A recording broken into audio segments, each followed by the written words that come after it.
Whoa!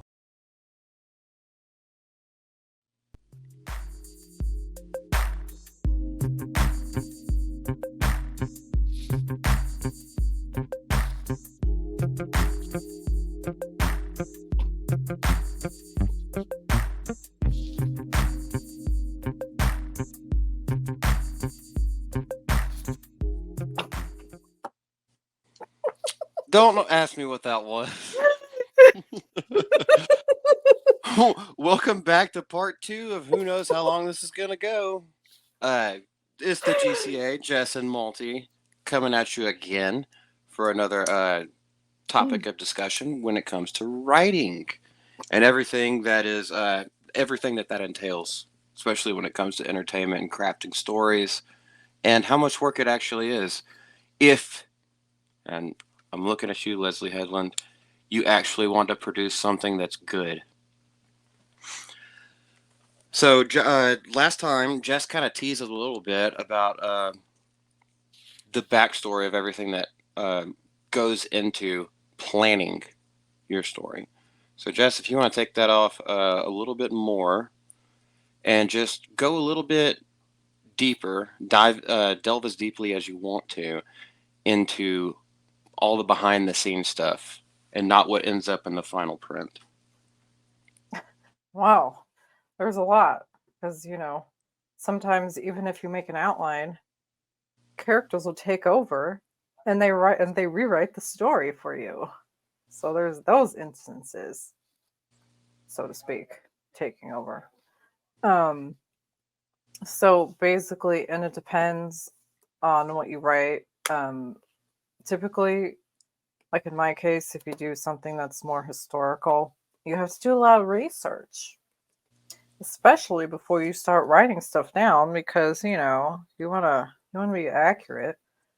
Um, so I would go and like find old maps of, like, my book is set in London in Scotland, like a small town in Scotland, and I would go and try and find old maps of both the areas that I was specifically wanting to have the accurate, like, street names, and like sometimes there's certain landmarks, like historical landmarks, that you want to be there. um and so I would just scour and try to find all these accurate enough maps, and then I would also cross reference too with current day maps, because sometimes you also want to look at that too, even though obviously it's grown a lot since, but still. And it is pretty neat to see that there are still some things, even from then, that are still around today. Um, yeah, and then yeah, I'm gonna just keep rambling about that. Well, it takes up a whole lot of headspace when you're actually building your story, building the setting for where your story is going to take place. I think a lot of Yeah, I think a lot of writers kind of gloss over that thing, and they're just like, "Oh yeah, I'll have a period piece," but I won't actually do the research on what was going on in the period. Like, what were they dressed like? What was the styles back in the day? What was the architecture? And that's a big one. Yeah, those are big ones.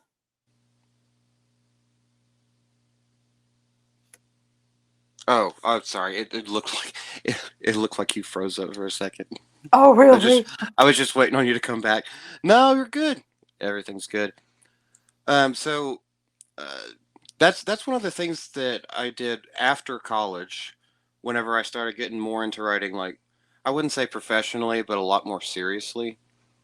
After the bands and everything like that, and you have to adult and do real jobs, so you don't have time to just like hang out with your bandmates and practice for hours and then play a few shows where you get sweaty and go home.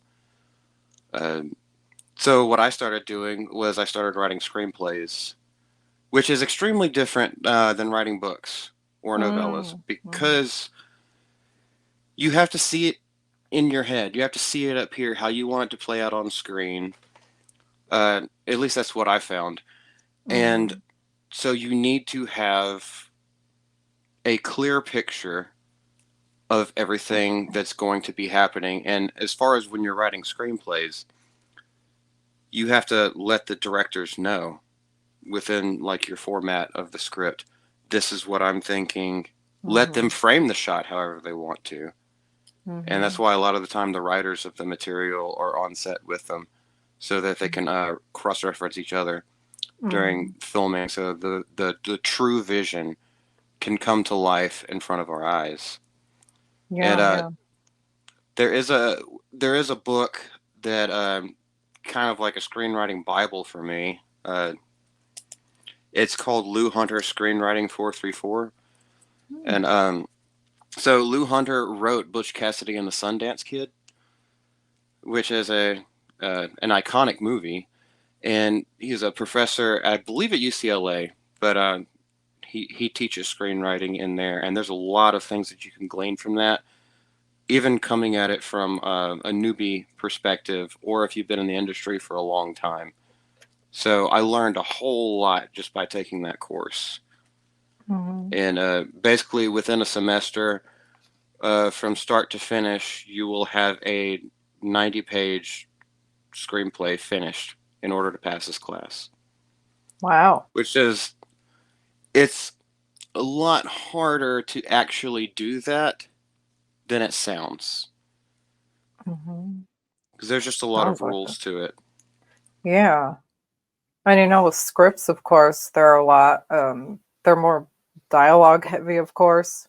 You know, so it's like I Yeah. would think you would have to be very good at like with dialogue and everything. Obviously, with novels, you have to have a lot of narrative in between the dialogue.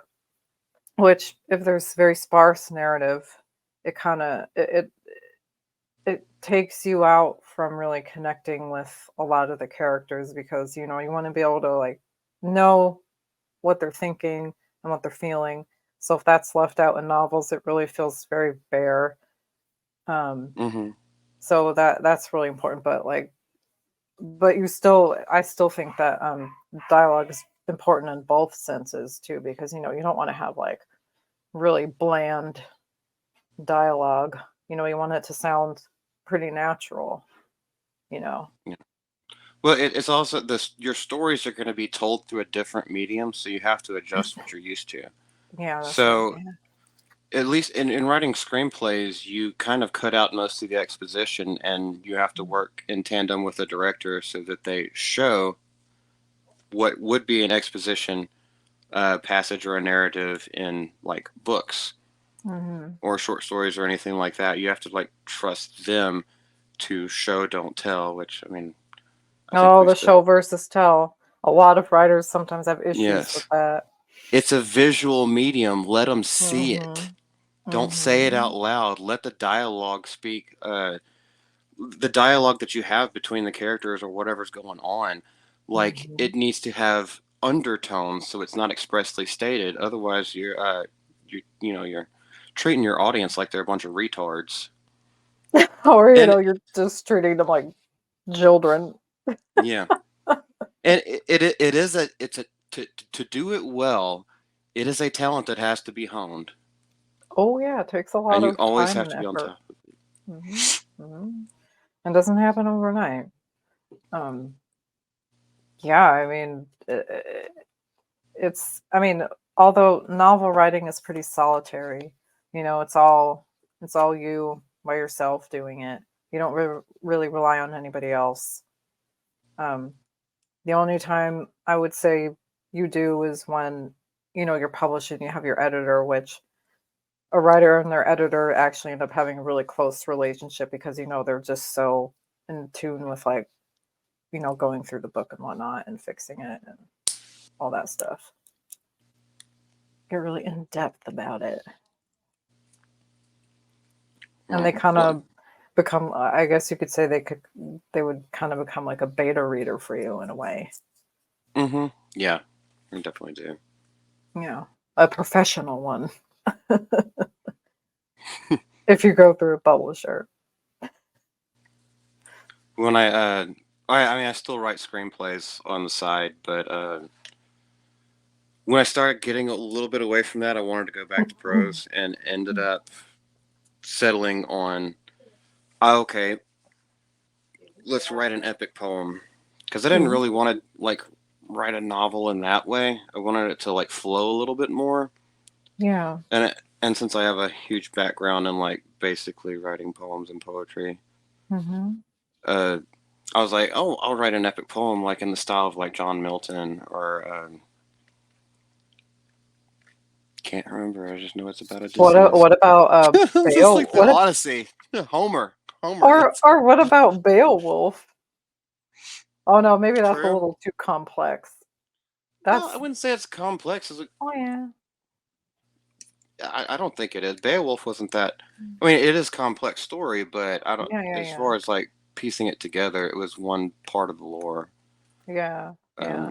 Something like Homer's The Odyssey, that was a lot more involved with everything that he goes through during that, and Mm, all that stuff. So that's kind of where I wanted to go, and I had my story, like the bullet points of where I wanted to do it, but I was like, all right, stop before you even write anything on paper.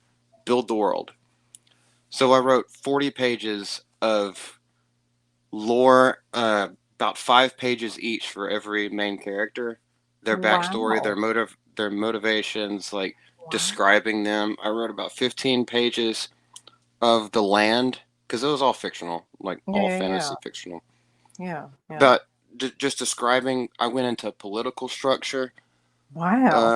of the place that they'd be at. So like a caste system, Mm. and so I know a lot of people don't do that, but I went through all of that, and yes, it's like a crack ton of writing, but it's all up here. And once you have it out on paper and you have it all up there, it's like, okay, I have this established. Now, when it Yeah. comes to actually telling the story, boom, there's something I can always refer to.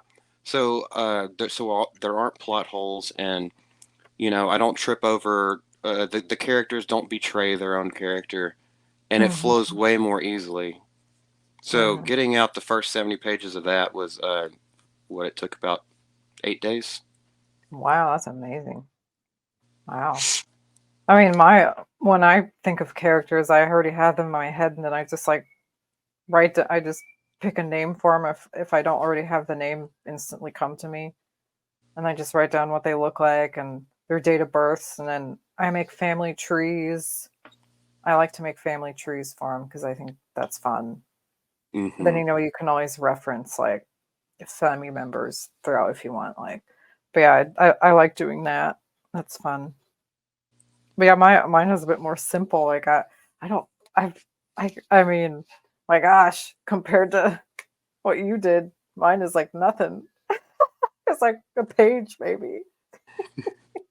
It's not a pissing contest, but I know. I'm just saying. okay. So It's I normally amazing. don't go that in depth. I mean, obviously, Yeah. I always write a few pages of backstory and lore for whatever Yeah. story I'm writing.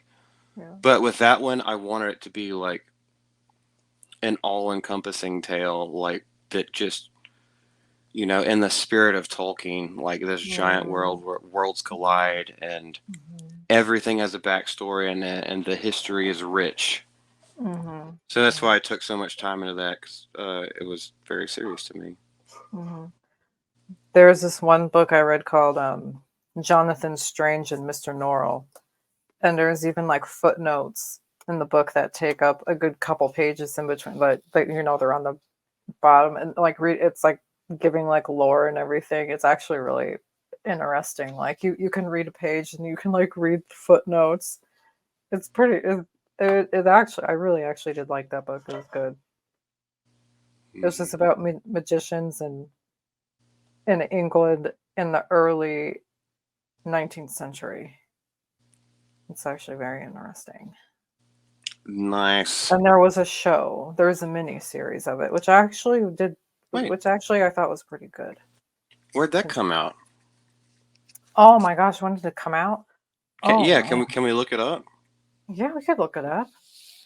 God, I want to say it was like Or maybe at least what station it was on? I know Netflix had it. It might have been the BBC. I'm pretty Okay. sure. But I think I want to say that it came out in like 2015 or something. somewhere around there. And just for the Yeah, audience somewhere again, around there. please repeat the title. Jonathan Strange and Mr. Norrell. Jonathan Strange and Mr. Norrell. Hmm. I will put that on the watch list. It is really interesting. It's like an alternate history of England, you could say. Okay. Like a But well it's thought out very, version of What If. yeah, yeah. And there's actually a little, even like a really good story between one of the, it's the one main guy and his wife. Oh, I feel like I'll spoil it if I say it, but it's really good. I was right. It was like 2015. Okay. I was right. Nice. Look at that. The book obviously came out. The book came out in like '06, I think. And then the show was in 2015. So that didn't take long for it to gain notoriety enough for someone to want the rights to translate it. Yeah, yeah. Which is actually pretty cool. Yeah. Nice, Mhm. nice. So I want to move into something else. All right, so we've got our outlines. We've got our lore, we have our history, our character's history, we've written the thing. What's the first thing you do, Jess? The first thing I do Besides when I get everything, when besides I take a shot of alcohol that you finally finished. I don't drink, so that doesn't happen. Well, just pretend like you do. Okay, fine. You probably have your pinky out. If you ever take a shot at any time, you'll just have the little thing with your pinky out. You. Ew. No, well, when when I do get everything down, I kind of I'll just start writing it, and sometimes I jump around. Like I used to write chronologically, but all the time there's always those moments where you want to write the scenes that are like you've already kind of played out in your head, and like, oh, I really want to write this part, especially so I don't forget it. So you write. Sometimes you just write down a scene that could happen like in the middle of the book, and then like you just fill in around, with everything else. But I kind of just start non-linear now. Like I don't go chronological anymore like I used to, and it's actually a lot easier with a word processor called Scrivener, where you can easily do that. But with Word, if you do jump around, it's a lot harder to do because it's so like up and down. But with Scrivener, there's like different sections. You can just click on it, and there's like a chapter, and then it's just easier to move around and skip around with sections you want to write with that. Gotcha, That's fun. gotcha. Yeah. The only time I do things non-linearly is I write the end. I know how I want it to end up.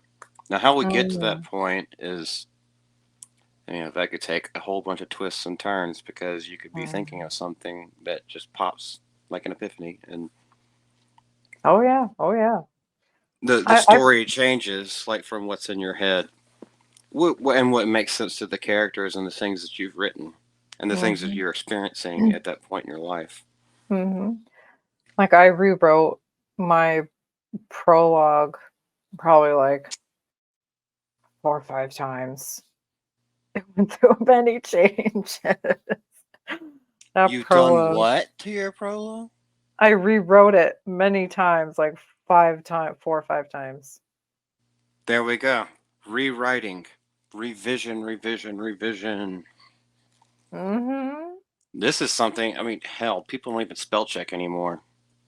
Oh my god, it drives me nuts. How can you not spell check? Sometimes when I'm writing too, I'll edit as I go because I'm crazy. Well, you always should. One rule of the wrist is try to get out 5 pages a day. Yeah. Whatever it is, even if it's complete dog shit, just I've written get a it whole out. chapter in a day. I've written a whole Oh, yeah. chapter in a day once, but it really depends because sometimes you can just be sitting there and like, oh yeah, and then all of a sudden you just stop and you're like, I can't get another word out. Nothing is coming. So you have to get up and do something else, or, take a break. Then you can come Mm-hmm. back and finish. Yeah, it just kind of Yeah. depends on if you get the old writer's block or not. Yeah, that's exactly what it's about. It's a discipline. If Hmm. you hold yourself to the standard of 5 pages a day, obviously you Hmm. can do more, but you don't want to do less. And even if it's complete crap, It's you can better look than back through your nothing. notes the next morning before you start writing another 5 pages. You can be like, that was actually a good idea, just not well thought out. I can use that. All right, this is Hmm. good. This is absolute trash. I'm marking that out. So, like, Hmm. it is a process, but like revision, editing, always be editing yourself, Very important. except for And your speech. yeah, because speech or with dialogue, a lot of the time grammar does not matter because, like I said, like when I write dialogue, I write it phonetically. So obviously it's not going to be grammatically correct a lot, but that's fine. It doesn't have to be because not everybody speaks perfectly. So it's just being more realistic in that sense. Yeah, and it's I agree with that because it also get William Faulkner. We were talking about Yeah. this earlier.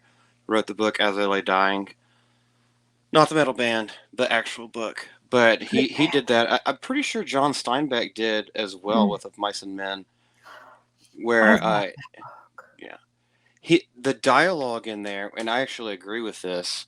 The dialogue in there was written phonetically and how you were meant the characters to be portrayed.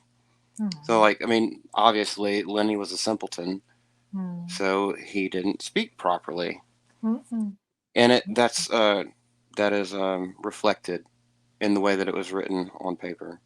mhm, mhm. And I think that's a good thing. Like, even people who are trying to they're supposed to be Cockney accents. Mhm. Well, yeah, Which all that stuff. I had to research that to get it exactly right. Like I would go on YouTube and find this lady who would teach that different accents of the British Isles. And she would like literally write down what it would look like phonetically, and like, obviously she would pronounce it and be like, this is how it sounds. And it was really, really helpful because honestly, if you want it to really sound authentic, it's really good to like actually research and like hear how it sounds. It's exceedingly helpful. I know with writing screenplays on from my experience as well, when you're writing dialogue, people don't speak in proper English. So you can't Mm, write it that way. really? It's going to come Wow. across as stilted. You have to worry about beats. Mm, And what I mean by beats is like when people take a natural pause in the middle of a sentence. yeah, that makes You have sense to take actually. that into account as well and make it a believable conversation. Yeah, yeah, yeah. So yes. Even yeah, and in my book too, there's characters that speak not just English, but like there's one that speaks some German. So I was like looking up like how to say certain things in German. It might be off a little bit, but I would also kind of like cross reference and whatnot and make sure that it was at least close enough. And then there's some Welsh in there that I really had to look into because I'm like, I want to get this right. And there's Irish Gaelic in it.